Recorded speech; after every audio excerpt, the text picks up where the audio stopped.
Fortnite won't launch. Out of video memory. How to fix the error. If after the update, you can't launch the Fortnite game on your computer, and an error occurs, out of video memory, you need to do the following.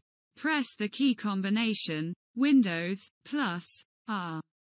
Enter the command as shown on the screen.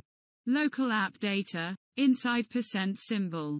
Then go to Fortnite game, saved, config. Windows client. Now we need to rename the file, game user settings.